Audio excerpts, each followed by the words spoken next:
Oi, pessoal, sejam bem-vindos à primeira transmissão ao vivo em português da H2O aqui no LinkedIn.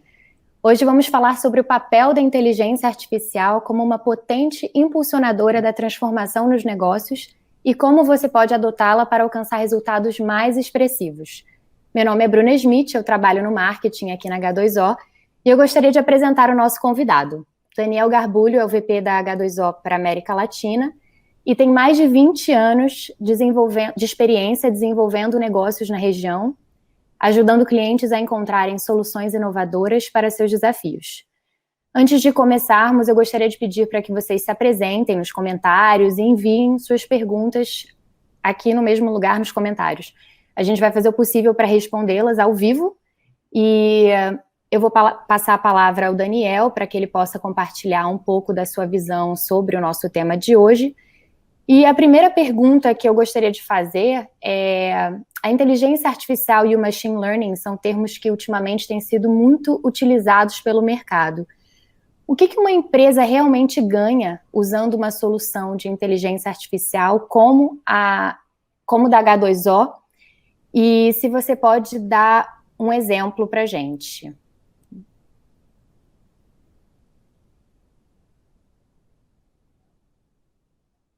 Convite. Obrigado a todos que estão participando desta live. Eu acho que é muito interessante esse novo formato nesse tempo pandêmico, mas eu queria agradecer a todos que estão participando da live e falar um pouquinho sobre o que a H2O tem feito ao redor do mundo. Bruna, você sabe que o conceito de inteligência artificial e de machine learning não é um conceito novo, né? Você procura referências bibliográficas e essas referências datam até do Império Romano. Mas falando um pouco mais de realidade, o conceito de inteligência artificial apareceu pela primeira vez em 1956 na Universidade de Dartmouth. Mas o que tem mudado em relação ao longo do tempo? Primeiro, a quantidade de dados hoje que a gente tem para analisar é exponencial. Quer dizer, uma empresa que lança um produto e trabalha com esse produto, por exemplo, através de mídias sociais e a interação com o cliente através de mídia social, o dado é gigantesco. E o grande problema hoje em dia é como é que você transforma esse dado em informação, mas informação relevante para o teu negócio. E isso é um processo que não é tão simples de fazer, porque você tem que saber qual é o dado correto, você tem que saber que maneira que você utiliza o dado, da onde você pega o dado, como você vai tratar esse dado, para que você trabalhe em cima de um modelo que seja efetivo para tomar a decisão correta. Esse conceito também não é novo. Esse conceito se utiliza desde o passado com modelos de data warehousing, de business intelligence. A grande diferença que o conceito de inteligência artificial e de machine learning traz para os negócios hoje em dia é que você pode aprender com os seus dados e melhorar os seus dados de maneira efetiva para que você possa ter previsões corretas para o teu negócio. E quando a gente pensou que tudo isso estava funcionando corretamente, vem uma pandemia global que muda completamente o cenário e faz com que até as próprias empresas que vendem a tecnologia, e a H2O é uma empresa dessa, tenha que desenvolver dentro do próprio software novos algoritmos para que esses algoritmos possam refletir essa nova realidade que nós estamos enfrentando. Então, o que a gente pode fazer é melhorar e ajudar as empresas a tomarem decisões mais rápidas com um modelo de machine learning que seja efetivo para que as empresas possam reduzir custos, aumentar lucros e terem casos de sucesso, que a gente vai falar um pouco sobre isso daqui a pouquinho, de uma maneira que possam ser melhor que os concorrentes. Entendi. Então, vamos lá para a próxima pergunta. Bom, então, por onde que uma empresa deve começar a adotar essa estratégia de inteligência artificial? Por onde que ela deve começar? Eu acho que, na verdade, o que a gente precisa ter em mente é que problema de negócio eu quero resolver. A tecnologia, por si só, ela não vai resolver a vida da empresa. A tecnologia, ela é um fator que alavanca negócios, né? Então, achar que a tecnologia por si só resolve o problema é um erro muito comum das empresas. Eu vou comprar milhões e milhões em tecnologia, vou apertar um botão e achar que ela resolve. Isso não vai acontecer, né? Eu acho que o mais importante hoje em dia é que a empresa tem uma necessidade de negócio que precisa ser endereçada. Essa necessidade de negócio, ela pode ser marketing, em retenção de clientes, ela pode ser para o mercado financeiro, por exemplo, para ajudar no processo de detecção de anomalias, ela pode ser de uma manufatura que tem problemas de manutenção de produtos ou de equipamentos, ela pode ser de um varejista que tem quebra e rupturas de estoque. A grande vantagem do processo de inteligência artificial é que esse modelo ele pode ser aplicado a qualquer vertical e pode ser aplicado também a qualquer indústria. Sim, mas era até uma pergunta que eu ia fazer. Se tem alguma indústria específica que se beneficia mais da inteligência artificial ou da nossa plataforma?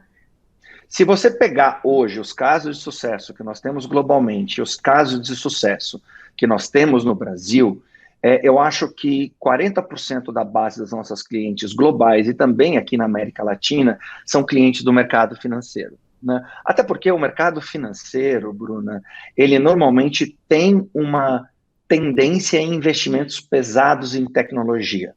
Mas o que é engraçado, eu estava conversando com um cliente essa semana, e depois eu vou falar desse caso em específico. Ele é uma indústria que trabalha com criação de motores, né?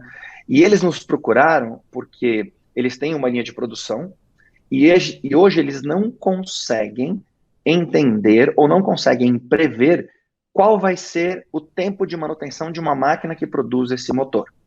Qual é o problema de não prever isso? O problema de não prever isso é que eu recebo um pedido de um cliente muito grande e tenho prazos de entrega para esse cliente, e aí o equipamento que produz esse motor, ele quebra, eu não vou ter um outro equipamento à disposição de milhões e milhões de dólares.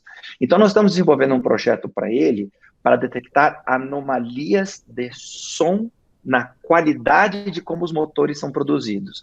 E o processo de inteligência artificial trabalha, nesse caso, com dados não estruturados, porque som é um dado não estruturado, e baseado nisso, nós estamos criando modelos que vai criar uma manutenção preventiva para que o processo de produção dele não seja interrompido. E é super legal, né? Porque você tá acostumado a, não, vamos falar de fraudes de cartão de crédito, e de repente você tem um cliente que nos procura, junto com um parceiro nosso, para detectar anomalia em motores para fazer a manutenção preventiva.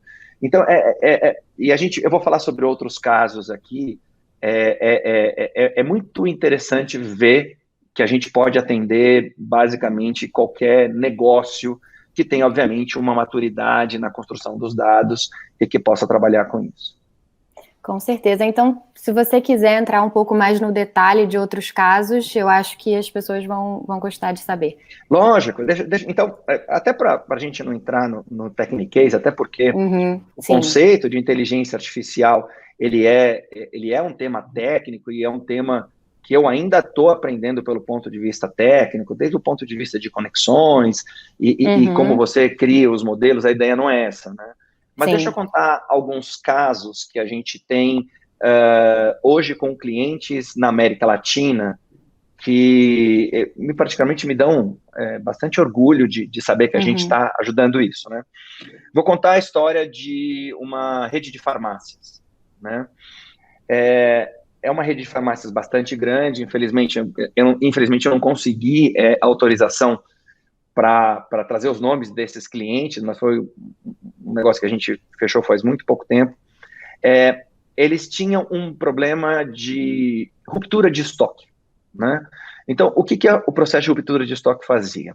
Eles não conseguiam comprar corretamente ou compravam demais, e aí o produto ficava preso no estoque, porque eles não conseguiam entender as demandas da loja, e eles perdiam algo em torno de quase 5 milhões de dólares por mês. Veja bem, 5 milhões de dólares por mês em má gestão de estoque. E foi engraçado, porque a primeira vez que eles nos procuraram, e a gente fez uma prova de conceito e mostrou os dados funcionando, a primeira reação do cliente foi: esse dado está errado. Não é possível. Eles tinham uma ideia que poderia sim ocorrer uma perda, mas eles não imaginavam que era tanto. E aí a gente foi mostrando para eles que, otimizando cadeia de produtos, otimizando o modelo de compra, a gente foi mostrando que os modelos que a gente foi aplicando no negócio, utilizando os dados que eles já tinham, fez com que ele reduzisse esse erro essa perda, né, de 5 milhões de dólares para algo em torno de 40 mil reais. Né? Então, e hoje ele pode comprar melhor, fazer a distribuição melhor e saber que produto pode ser colocado em promoção em tempo real para que essa perda de estoque seja a menor possível. Outro caso que é super interessante, eu até fiz uma cola aqui, Bruna, para a gente tentar fazer. Eu sei que o nosso tempo não é tão grande assim, mas tem algumas coisas que eu acho que daqueles que dão orgulho da gente dizer. Sim, né? Deixa eu falar com certeza. dois casos que nós temos, não são no Brasil, mas dois casos que são super interessantes de contar, que são na área da saúde, né? E eu prometo que eu não vou ficar falando de Covid aqui, eu vou falar de coisas que a gente... É um momento, né? Então, a gente também aproveitar esse gancho para falar como que a gente pode ajudar no momento de pandemia também é importante. Eu vou falar duas coisas, então. A gente tem um cliente nos Estados Unidos que consegue otimizar o tempo ou consegue prever quanto tempo, baseado no tratamento do paciente, se ele vai ter que ser levado para UTI ou não. Aí você fala, mas por que um hospital utilizaria uma coisa como essa? Por dois motivos. Primeiro, eu tenho que fazer um planejamento de leitos da maneira correta. Se eu não tiver o planejamento de leitos correto, num momento desse como pandemia, por exemplo, e tem alguns hospitais no Brasil que a gente já está conversando sobre isso, como é que eu vou saber dimensionar os meus leitos de UTI para atender um modelo de paciente que está chegando? Então, baseados no histórico do paciente, ele entra no hospital e os médicos conseguem fazer uma internação e adiantar a internação do paciente na UTI. E eu peguei alguns dados interessantes aqui, né? Quando você faz uma internação tardia do paciente na UTI, ele fica, em média, de 8 a 12 dias a mais internado. Então, você tem o custo do hospital, você tem o custo do plano de saúde, e se a pessoa não tem um plano de saúde, vai pagar muito mais dinheiro. E isso representa quase 5% do índice de mortalidade dos hospitais hoje em dia. 5%. Então, quer dizer, você tem um modelo de inteligência artificial que é aplicado, você consegue salvar vidas. Né? Eu sei que parece uma coisa meio romântica, mas eu gosto de poder trabalhar com isso. Sim. Né? Tem um outro caso que a gente tem, que é evitar a sepsemia. O que é a sepsemia? É infecção generalizada, basicamente, na maioria dos casos, por infecção hospitalar. A gente tem um hospital que é um outro hospital que é nosso cliente, que a gente vai monitorando os sinais vitais de cada um desses pacientes no momento que ele entra e cruza com dados de referência de testes de sangue e tudo mais, e a gente monta uma análise de cada cliente individual, para cada cliente, de qual é a chance dele contrair uma septicemia dentro de um centro cirúrgico e agir antes que esse modelo aconteça. E são processos bastante claros e o hospital consegue gerenciar isso de uma maneira bastante interessante. Esse é o tipo de coisa que é legal de ver. Vamos falar de outras coisas, por exemplo, né? Vamos falar eu peguei alguns casos aqui, deixa eu te dar alguns exemplos que eu peguei de mercado financeiro, por exemplo. Mercado financeiro que talvez seja hoje quase 40% da nossa base instalada de clientes, que eu acho que é importante falar. Vou te dar alguns exemplos de mercado financeiro. Então, eu fiz algumas anotações aqui. A parte de segmentação e fidelização de clientes. A gente sabe que talvez hoje no Brasil, segmentação e fidelização é um pouco mais difícil, porque a gente está na mão de poucos bancos, né? Mas eu vou falar sobre isso. Vou falar um pouco de crédito e risco, lavagem de dinheiro e fraude, né? Vamos falar, então, sobre segmentação, né? imagina que eu tenho uma base de cartões, né, e de cartões de crédito, e trabalho na emissão de cartões de crédito, e o cliente liga lá um dia e fala assim, eu quero cancelar o cartão porque a minha taxa está muito alta. A gente é capaz de detectar modelos dentro da base de clientes para saber se eu devo dar para este cliente o incentivo correto para que ele possa ser fidelizado. Mas mais do que isso, existe uma coisa que a gente fala em inteligência artificial, ou na verdade em análise de dados, que é o falso positivo. Né? O que é o falso positivo? O falso positivo é quando ele tem toda a estrutura de um cliente, mas que o modelo matemático não consegue perceber de uma maneira que eu possa fidelizar esse cliente, ou que esse modelo tenha saído da maneira correta. Então, o que a gente percebeu, a gente tem um cliente que queria fidelizar, e conseguiu melhorar as taxas em quase 4%, justamente entendendo o perfil de cliente e podendo dar as garantias de taxa, ou oferecer uma coisa que nos Estados Unidos é muito comum, 1% de cashback, para os clientes específicos, e ao invés de perder dinheiro, ganhou dinheiro fidelizando esses clientes. Então, você segmenta a tua campanha para o cliente correto e não segmenta para todo mundo, porque senão isso não vai funcionar. Né? Outra coisa que é muito interessante é a parte de crédito e risco, que é uma coisa muito comum no banco. Né? Eu quero comprar um apartamento e eu quero financiar um apartamento, eu posso pegar 30%, 40%, 50%, 100% do financiamento do banco, e o banco tenta, normalmente, e faz parte do processo, de vender outros produtos. Nós tivemos um cliente que fez a venda casada, então, de empréstimos para as pessoas e que colocavam um cartão de crédito junto como uma venda casada. Mas aí quando eu falo venda casada, eu não estou falando no termo pejorativo, estou falando Sim, claro. no bundle do processo, né? E esse cliente começou a descobrir que 98% dos clientes que ganhavam o cartão não utilizavam o cartão e começou a ter prejuízo no cartão. Né? Então, e a gente começou a criar modelo junto com esse cliente para que na hora que ele faça a oferta, primeiro, que o risco de pagamento seja o menor possível, né? Porque hoje o banco ele tem um modelo de credit scoring interno e ele tem um modelo de credit scoring que é o Serasa que fornece. Mas a gente é capaz de criar modelos que façam, que peguem dados de outros lugares, que enriqueça esse modelo, e às vezes, Bruna, sabe o que é interessante? Eu não estou falando ganhos de produtividade de 50%, estou falando ganhos de produtividade de 3%, 4%. Sim. Mas às vezes esse ganho de produtividade de 3%, 4% está representando 200, 300, 500 milhões de dólares para um cliente. Né? E detalhe, bancos, principalmente bancos, são empresas que têm uma autoridade muito grande na gestão dos dados. Então, quando a gente vai oferecer uma solução para um cliente de mercado financeiro ou seguro, seja lá o que for, esse cliente já entende e, normalmente, a gente trabalha muito próximo do cientista de dados. Eu acho que uma coisa que eu tenho muito orgulho de trabalhar na H2O, e você também foi responsável por isso, foi criar, ao longo do tempo, uma comunidade técnica que sabe utilizar o nosso produto. Né? Eu acho que a gente tem um trabalho, talvez, mais importante neste momento em educar o usuário de negócio da vantagem de trabalhar com inteligência artificial, exatamente, do que educar o técnico, porque o técnico já conhece o nosso produto. Eu acho que fica até mais fácil para entrar.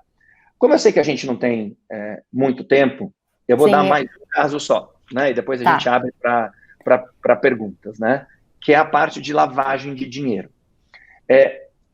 As Nações Unidas estimam que se lave dinheiro algo em torno de 2 trilhões de dólares por ano. Se eu não estiver enganado, segundo a fonte de referência que eu peguei aqui, parece que 2 trilhões é o PIB americano. Alguma coisa em torno do PIB americano. Se esse dado estiver errado, depois vocês me desculpem. E os bancos, e detalhe, nos últimos 5 anos, o volume de lavagem de dinheiro que realmente aconteceu foi algo em torno de 500 vezes. Aumentou de 10 anos para cá quase 500 vezes. Né? E os bancos foram multados globalmente algo em torno de 10 bilhões de dólares. Ou seja, a gente está falando de muito dinheiro em qualquer escala que a gente faz. Né? E aí qual é o problema? Os bancos hoje têm regras para proteger. Os bancos hoje se protegem, faz parte da regulação, mercado extremamente regulado. Mas o problema que a gente tem percebido para clientes que acabam utilizando a nossa ferramenta é que as regras de utilização que eles tinham normalmente são muito antigas, e a gente cria um processo dinâmico para os bancos justamente para ajudar os bancos a que essa regra seja dinâmica, seja fácil e que detecte essa anomalia de uma maneira muito mais rápida. A gente tem alguns casos interessantes no nosso site, para quem quiser entrar depois, eu recomendo fortemente, e esses casos estão descritos em maiores detalhes. Ótimo. Então, agora, eu tenho uma pergunta aqui. Eu acho que a gente podia falar também um pouco do futuro da H2O, como que a gente está pretendendo expandir aqui na América Latina. Então, a gente entrar um pouco no business do nosso negócio. Então, se você puder compartilhar um pouco sobre isso, eu acho que pode ser interessante. Lógico, a H2O, ela tinha já uma presença remota na América Latina, né? A gente já tinha uma base de clientes expressiva, se você for olhar pelo ponto de vista, uma empresa americana vendendo para clientes latino-americanos. Eu fui a primeira pessoa realmente contratada para desenvolver negócio na América Latina, e graças ao bom time que eu estou montando e suporte de pessoas como você, a gente está crescendo exponencialmente trimestre a trimestre. Nós estamos contratando gente nos principais mercados, sejam eles vendedores, sejam eles engenheiros de dados, sejam eles engenheiros de suporte, e eu tenho uma expectativa que eu acho que ela vai ser bastante factível de ser atingida. A América Latina vai sair de um cenário precisamos ter alguém cuidando da América Latina porque o investidor nos pede, para ter um papel de protagonismo nos próximos 2 anos. A minha expectativa é que a nossa participação na receita global da companhia seja superior, seja mais de 2 dígitos, baseado no que a gente tem feito. E como é que a gente faz isso? A gente faz isso, primeiro, construindo um time muito bom, de gente que conhece o mercado, nos mercados chaves. Segundo, buscando parceiros ideais de negócio, e a H2O tem uma maneira muito interessante de fazer o engajamento com os parceiros. Nós não competimos com nossos parceiros em relação a serviços, por exemplo, o serviço vai 100% através dos parceiros. Com uma campanha de marketing direcionada para cliente-chave, eu acho que isso tem funcionado muito bem, essa live é um exemplo disso. E, por último, um processo de criação de marca que faz com que a gente saia do nível do cientista de dados, que é muito importante, mas também que a gente possa atingir os clientes no nível de negócio. Eu acredito muito nisso, acho que tem sido uma estratégia de sucesso. Sim. E espero que a gente possa realizar. Na verdade, eu não tenho muita opção, né, Bruna? Mas isso vai acabar acontecendo ao longo do tempo. Bom, a gente tem aqui uma pergunta que enviaram para a gente e querem saber como que eles podem ter mais detalhamento desses cases que você comentou. Então, assim, eu posso até entrar um pouco nesse assunto. O nosso site, ele é bem completo. Se vocês entrarem lá, h2o.ai, vocês encontram todos os materiais de documentação dos nossos cases. Tem também, vocês podem pegar, quem tiver interesse, né, fazer um test drive da nossa plataforma de machine learning automático. Então, tem lá, vocês podem entrar no test drive e depois ainda pedir 21 dias de free trial. E é isso, vocês podem entrar lá que tem bastante informação e documentos. Deixa eu fazer uma coisa, Bruna, que é uma coisa que me surpreendeu muito em relação ao H2O. Poucas empresas têm tantos casos de sucesso públicos como a H2O tem. Né? Porque eu digo o seguinte, uma coisa é, como eu falei aqui, um cliente de manufatura, um cliente financeiro, uma seguradora. Boa parte desses casos que eu falei aqui, eles estão disponíveis no nosso site com o nome do cliente lá. Né? Foi uma coisa que me surpreendeu muito quando eu comecei a namorar com a H2O, e eu fui fazer a minha lição de casa, eu fiquei muito bem impressionado, porque poucas empresas, e aí eu falo de empresas grandes, emprestam o seu nome como emprestam para H2O. É um motivo de muito orgulho. Ah, que bom.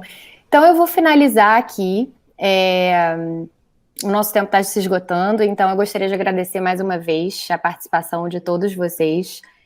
Eu espero que tenham gostado do nosso papo com o Daniel. E até a próxima. Daniel, não sei se você tem mais alguma coisa que você gostaria de acrescentar antes da gente encerrar aqui. Eu vou até ver se tem mais uma pergunta enquanto você se despede. Eu queria agradecer, obrigado por ter. Eu sei o quanto você investiu do seu tempo para fazer isso acontecer. Tem algumas pessoas da H2O assistindo, eu queria agradecer ao tempo deles por terem assistido também. E tomara que a gente tenha gerado curiosidade para fazer mais. Eu acho que a gente tem ainda 2 minutinhos para mais uma pergunta. Eu acho que eu prometo que eu vou tentar me encaixar nesses 2 minutos. Tá bom, deixa eu ver aqui.